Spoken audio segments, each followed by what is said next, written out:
Yan, good morning sa ating lahat mga idol. Time check natin ngayon, alas 6:01 na. Hangin na pa kami gumising ni Daryl, hangin na alas 5. Hintay lang namin na maabot ng high tide yung bangka namin. Mag-ihaw muna kami ng isda.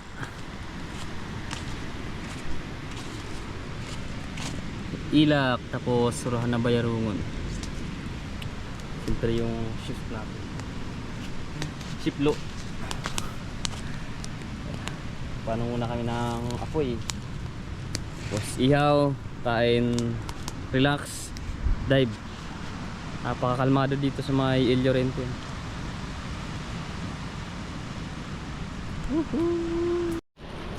Kain na mga idol.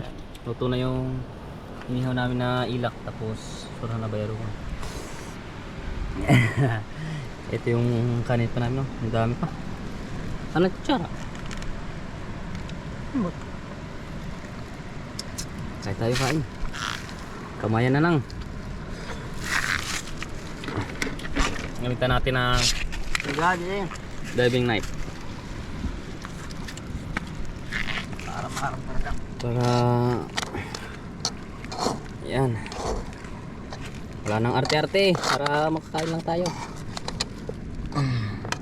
Tigat siya ng luto. Gusto na tinulog din ang pagka. Ay, right.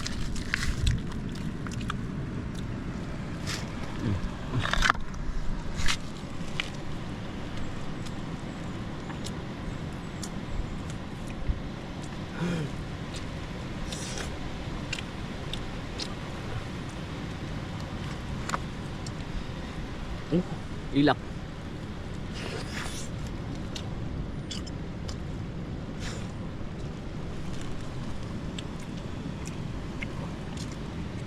Ang panit.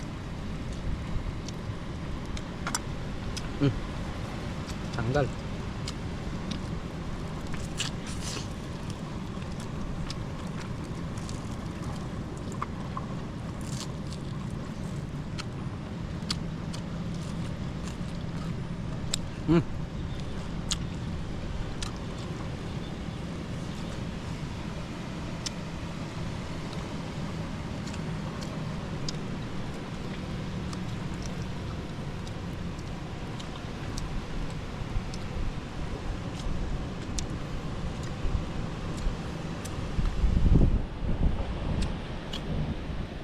Lumutang na yung bangka natin. Sakto lang yan. Tapos namin kumain ni Daryl, no? Yan, lulusob na kami. Sarap. Sarap talaga pag presko. Presko.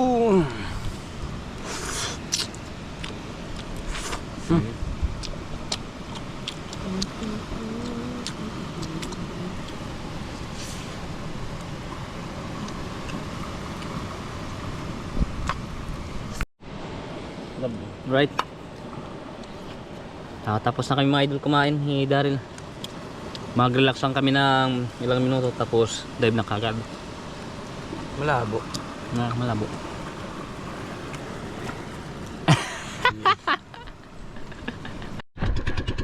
Right, dito ka mga idol.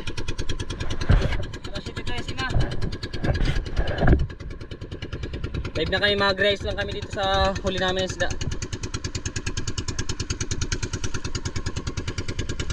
Let's go. Right. Morning mga idol. Time check natin 7:55 na. Diretso lang kami dito sa may Balangkayan. Sa may pinaka sa spot na pamana namin. Dito sa may Balangkayan, malaki naman yung alon, pero may spot naman dito na hindi gaano kalaki yung alon. Kaya kami ba na mamana sa may maliit na alon. Abang-abang lang, sana makadagdag pa tayo sa mga huli nating isda kahapon. Laki ng alon. Grabe yan. Let's go, dive ship sa atin.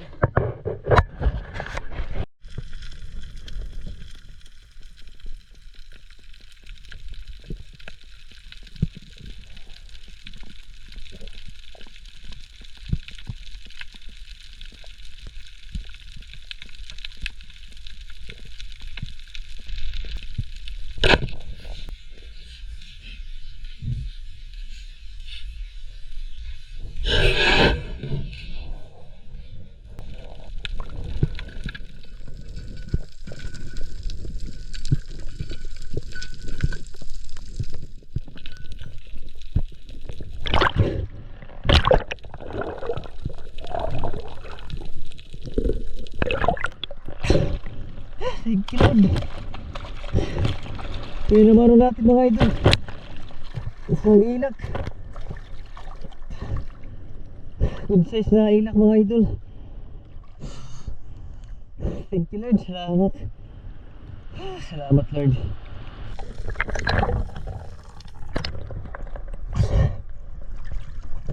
Salamat na tayo mga idol. Lipat ulit kami ng spot. Punta na kami dun sa may Divinubo Island. Ang huli natin isang piraso lang na ilak.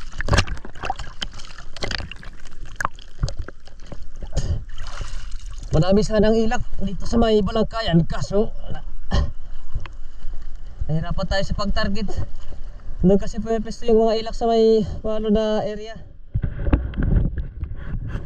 Ito lang yung huli natin, isang pirasong ilak. Si Daryl. Lalaki kasi ng alon, biglang lumaki yung mga alon ngayong araw.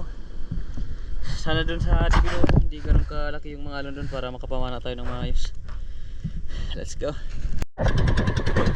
Yan, uwi na kami mga idol. Napaka-delikado ngayon ng dagat. Sobrang laki ng mga alon. Nag-dive pa rin kami dito sa may Ando Island kaso yan o. Laki ng alon. Meron siguro mga sama na panahon na paparating kaya ganito yung dagat. Yan, tabay lang tayo sa bahay para kilo natin yung mga huli namin ni Daryl.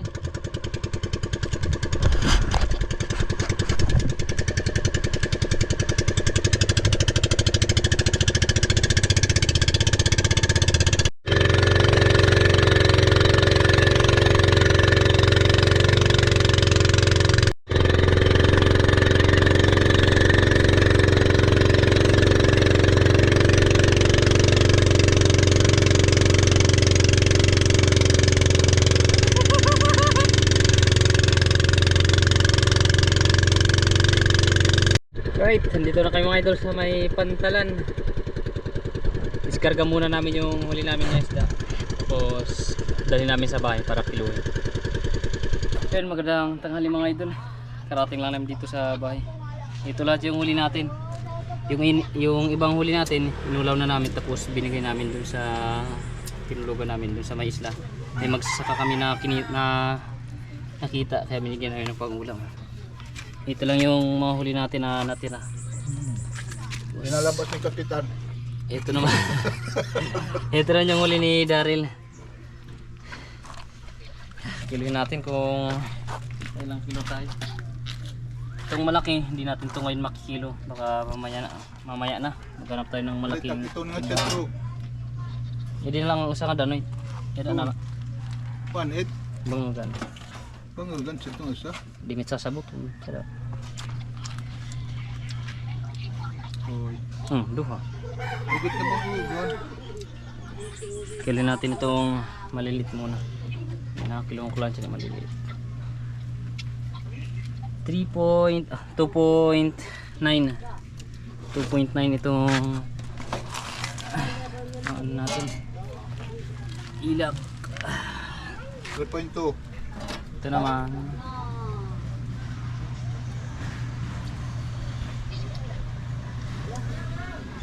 $3.2. Hindi, lagat na kayo. Ito 3.2 kilo. May isa. Sponsor. Sigurado ito lalagpas to sa 10. Di ba? May hiba. 10. Pare, dili cancel.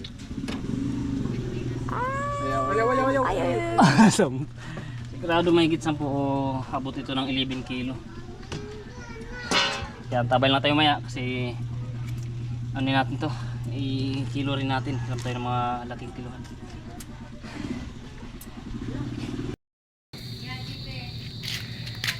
So yun mga idol, ito na yung malaking luba natin.